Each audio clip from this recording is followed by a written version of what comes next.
Kwa ikhlas ndio iliyofanya mpaka leo alhamdulillah hii hadhara inaonekana. Mwenyezi Mungu ajaze kheri.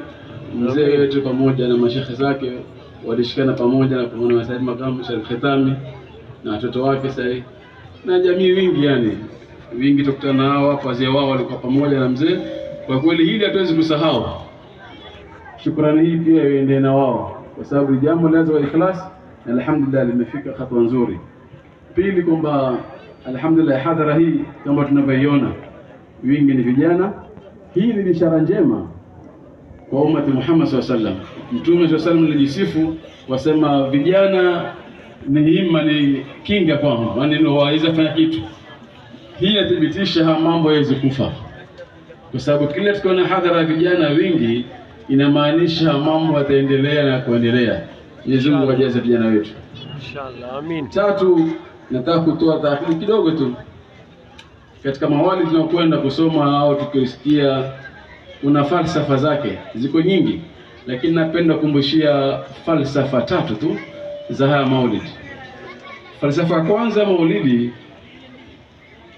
ni ukumbusho wa rehema wa Mwenyezi Mungu kwa mtume wake, kwamba lau kama si mtume sallallahu alaihi wasallam sisi tungekuwa hali gani? Mtume anatufundisha kula, kuvaa, kuoa, kushikamana na watu, kualikiana na watu, kufanya biashara. Sasa maulidi falsafa yake moja ni hiyo, kwamba ni ukumbusho wa rehema kwa Allah, kwa mtume wake na kwetu sisi. So hili jambo tutoki hapa tufahamu hivyo jamani. Falsafa pili ambayo ni muhimu sana katika maulidi tujifunza nao, tumesikia Sheikh ametoa kasida zimeimbwa, milango imesomwa, yatufundisha ukweli wa hakika. Hakuna kupendwa zaidi ya mtume sallallahu alaihi wasallam. Sasa hivi katika generation Gen Z au generation digital au utandawazi unataka kuita, vijana na influencers, celebrities, wana mambo mingi, lakini wanasahau kwamba kiigizo cha kuiba si mwingine isipokuwa bwana mtume sallallahu alaihi wasallam. Falsafa tatu katika maulidi nataka tuondoke nayo ni kwamba tunaposoma haya maulidi si kwamba tunasoma kwa sababu ya kumbukumbu ama ya furaha, la, bali ni dira na kiini cha maisha yetu, ni mfano wa kuigwa.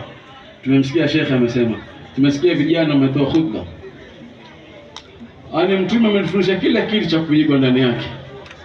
So hii tuondoke na hili jambo inshallah katika maisha yetu. Swala kujiuliza, je, katika maulidi ambao umehudhuria wewe, kama ni 50 au 70 au mangapi kwa miaka yani, je, umetoka na nini katika maulidi haya?